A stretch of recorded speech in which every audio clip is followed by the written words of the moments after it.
Hello, Hare Krishna. My name is Jvalamukhi Dasi, and I'm recording video number 15 in the J-File series of my video blog, My Hoo-Hoo and the Destiny of the Universe, the Golden Age, the Great Sinister Movement, and the Firewalk of Hare Krishna Kid. In this entry, I am describing another exorcism because when you go through satanic ritual abuse or sexual abuse or any kind of heavy experiences, you disassociate. And that's intentional in the case of satanic generational, multi-generational incest and abuse. It's very important for you as a child to disassociate so that the entities can be installed and programmed into you. And when you disassociate, then those other things take up RAM, so to speak, in your consciousness and then become part of your operating system. So as I am working my way backwards and deconstructing the programming in my body, I ran into an entity that called himself Grendel. So this it was very early on in my healing process, and it was quite scary for me because I'd never really looked at life from this perspective before.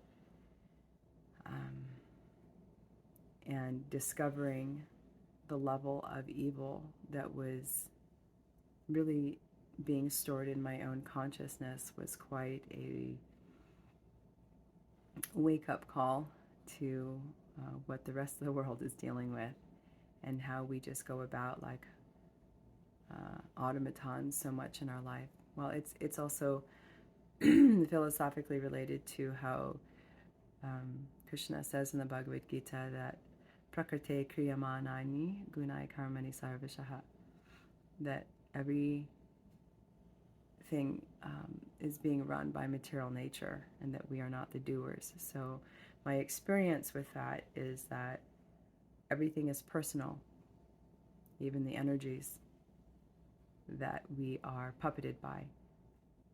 And when we want to become the masters, the Goswamis, instead of the slaves or the Godasas of our experience here, then we come into contact with the very personal coverings that we've allowed ourselves to be run by.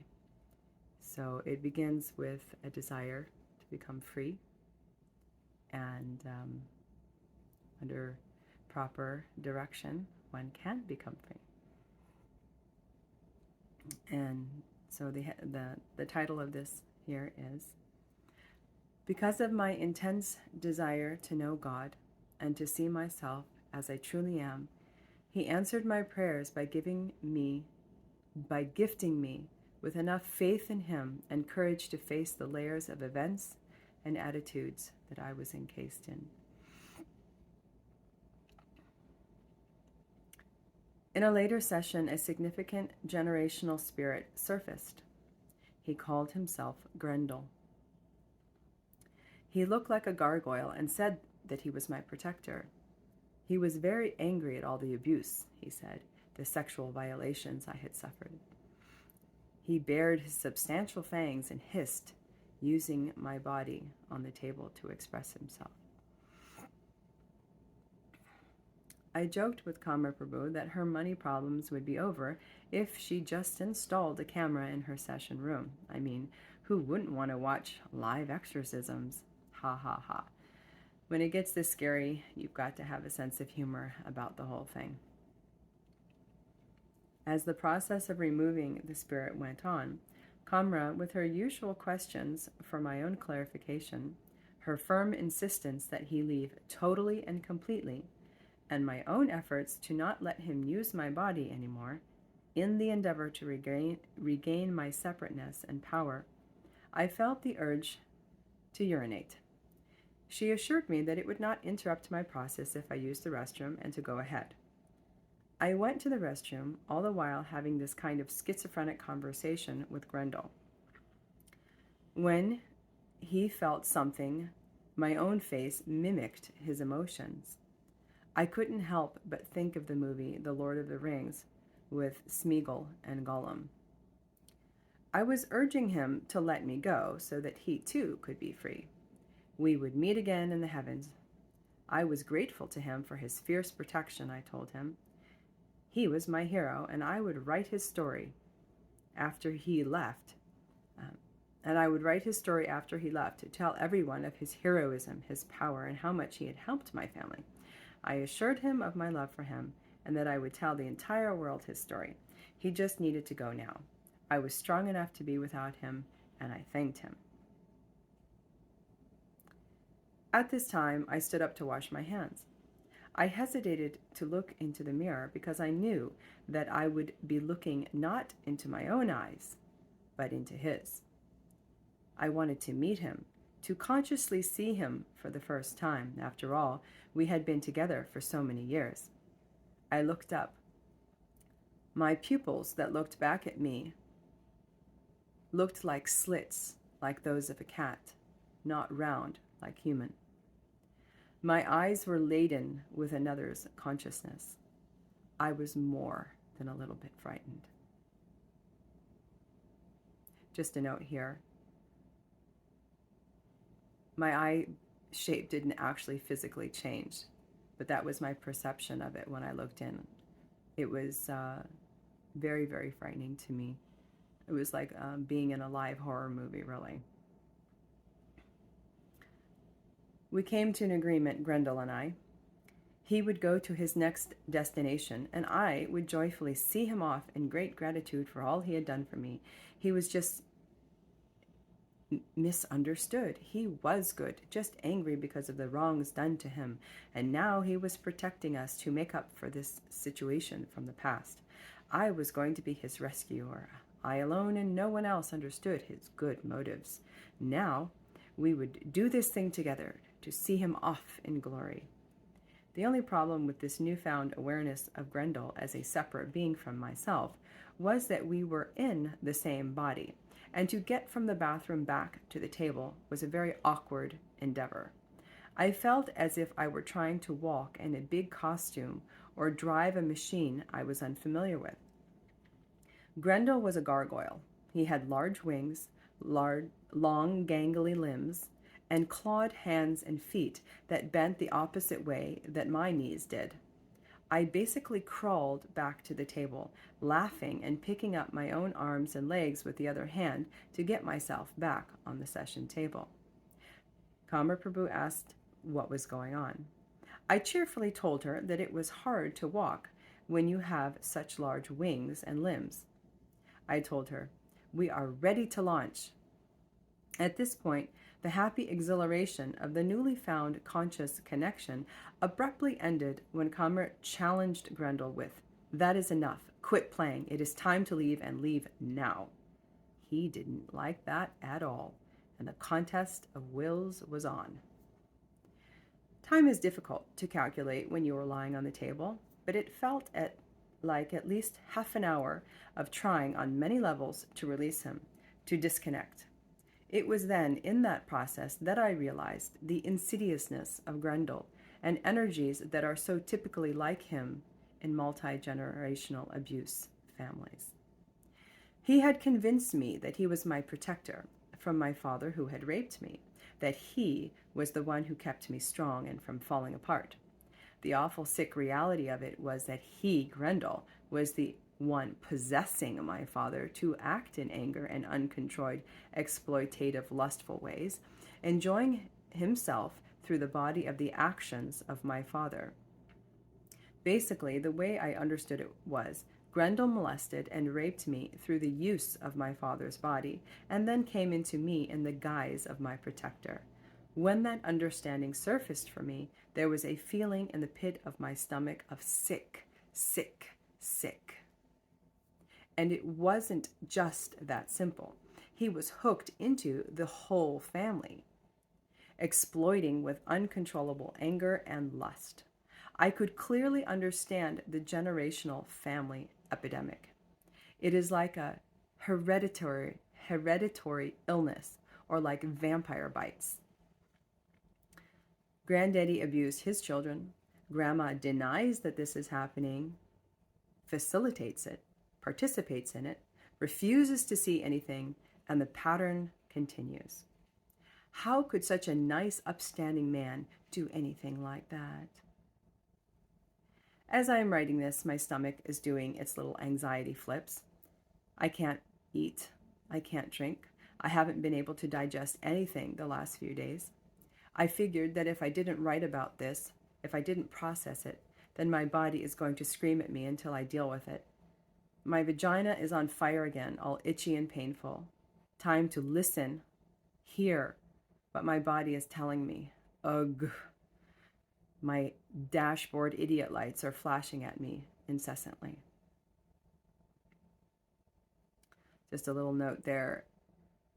I call them my dashboard lights or my idiot lights. It's like when you drive a car and you don't take any maintenance stops, then all of the indicators on your dashboard will light up and you can just keep driving until your car dies, or you should probably take care of it. One of the most important lessons I got from this session was that I gave so much of my power to being a victim, or to Grendel. I was endeavoring with all my might to hold still and not move, to take back the basic control of my own body. But despite all of my concentrated efforts, my body was being flung this way and that way on the session table. My eyes flew open, my head turned, my back arched. I was a rag doll to what I perceived as the most powerful being yet. Exorcist the movie had nothing on me. Somehow or other, by Krishna's unlimited grace, we were able to disconnect and release him. About the same time I was releasing him, my younger brother was at home writing an angst-filled song. Mahaprabhu could see that Grendel was hooked into him as well as my other siblings. She told me that I was being deputized to uproot and eject this family spirit. Grendel was a generational exploiter and a masquerader. I reflected on how awesome it was that I could lift that nasty thing out of my whole family just by myself releasing it. I suppose it left according to the degree each family member was willing to let it go. It was like pulling a string out of a piece of cloth. One loose stitch and you can pull out the whole thread. I was exhausted after that session. I uncovered the knowingness that my father, I will refer to him now as blank, blank, blank head from now on. I will refer to him as blank head from now on. He raped me when I was 13. He told me that he wished he could marry me and he could just not understand Mom. All this I knew in capital letters. The words, he raped me, appeared like huge letters in my mind's eye. I was 13 at the time. Interestingly, at age 14, my appendix ruptured and I almost died. I did not see it all played out the way I had with the first memory.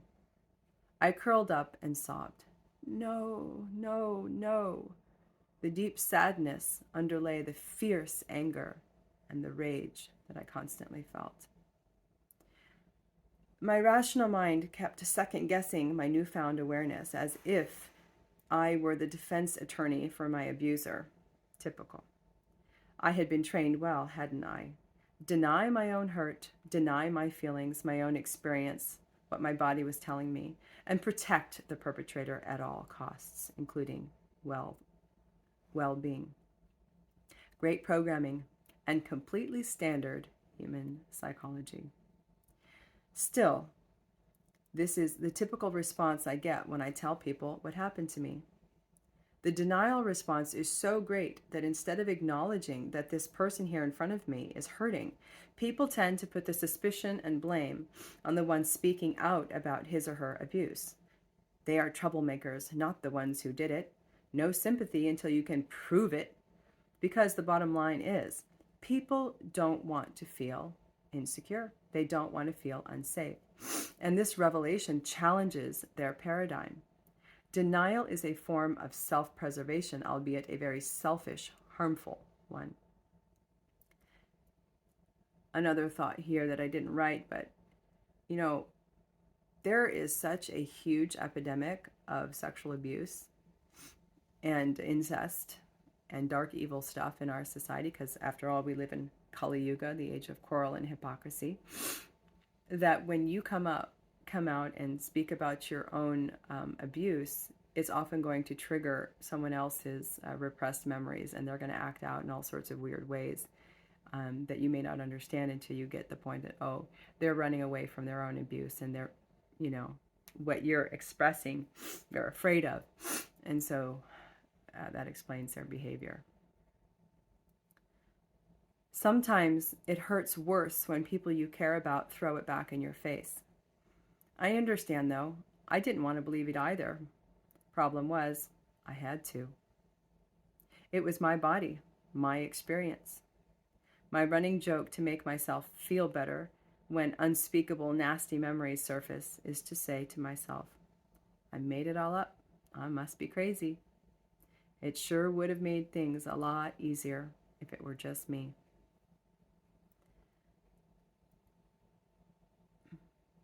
As an aside, years later, when I had told a friend about being abused by one of the so-called swamis at the time, this person had some positive dealings with that man, and said, well, I don't believe that. I don't believe that he would do that. And my response was, wow, that's really great.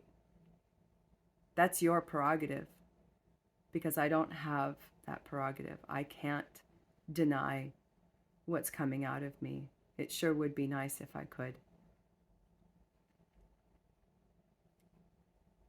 When I came home, I was so excited to tell the few that I have confided in about the great success of discovering the real enemy, Grendel, and what that meant to our greater family history as well as the present dynamics. I felt so empowered to get to the bottom of all the denial, the anger, the weirdness that surrounds the blankhead family and all they come into relation with.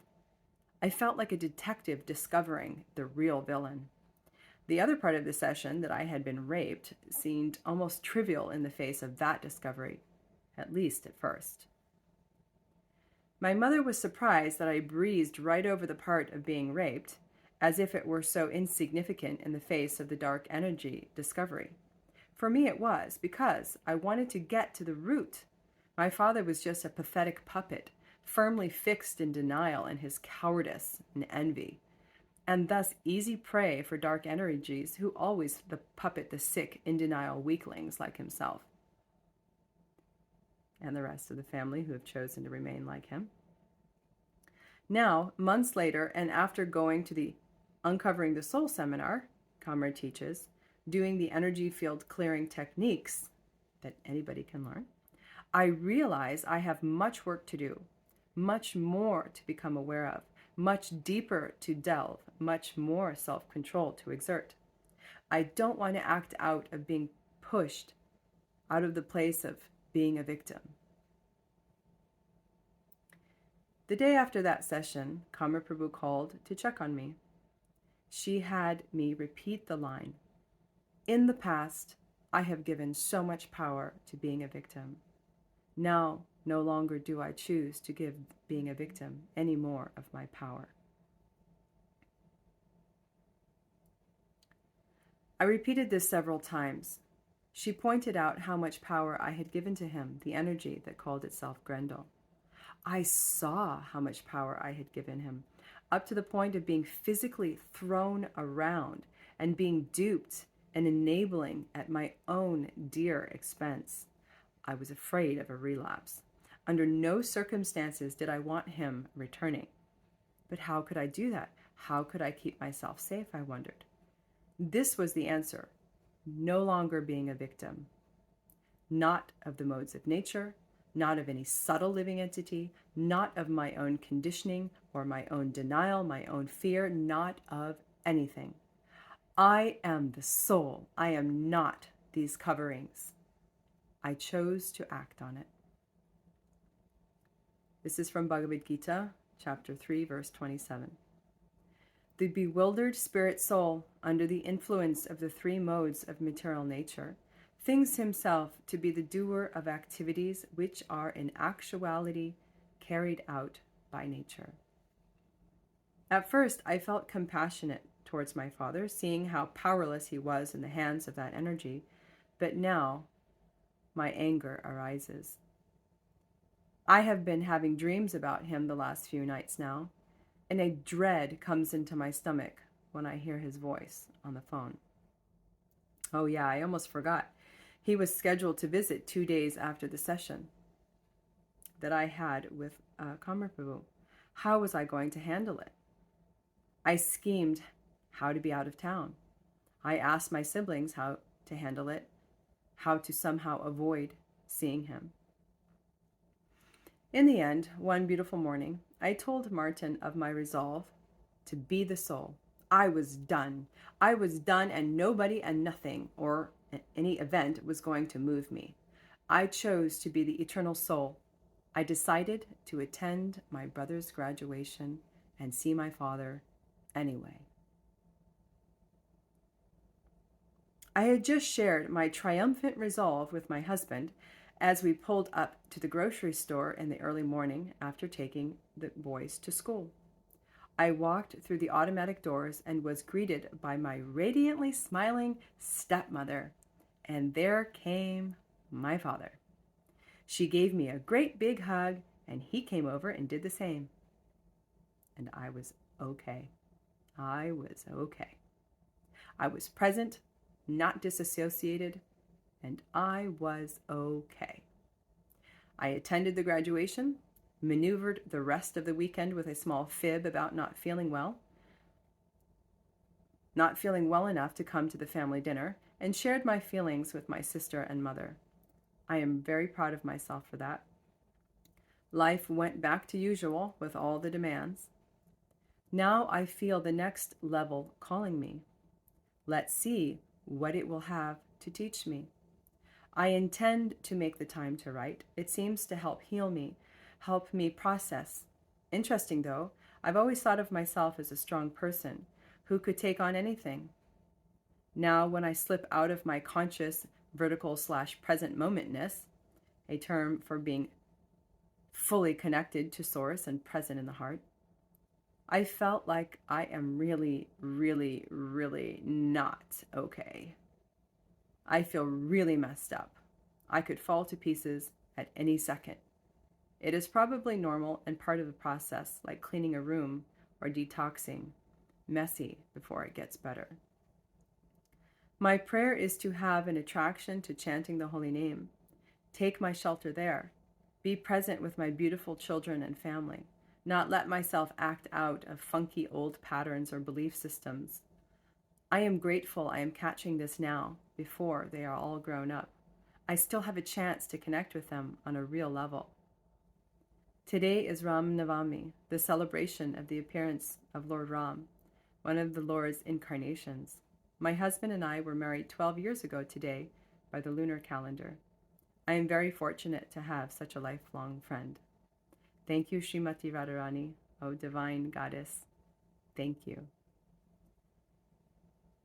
Realizations. My purpose was to come to complete purity, to be useful in Krishna's service. The Lord allowed me to see deeper than the surface suffering and to perceive one of the underlying causes of my misery and entanglement. The real villain was my father's denial about his own abuse and his weakness, which allowed him to be the plaything in the hands of such demonic entities.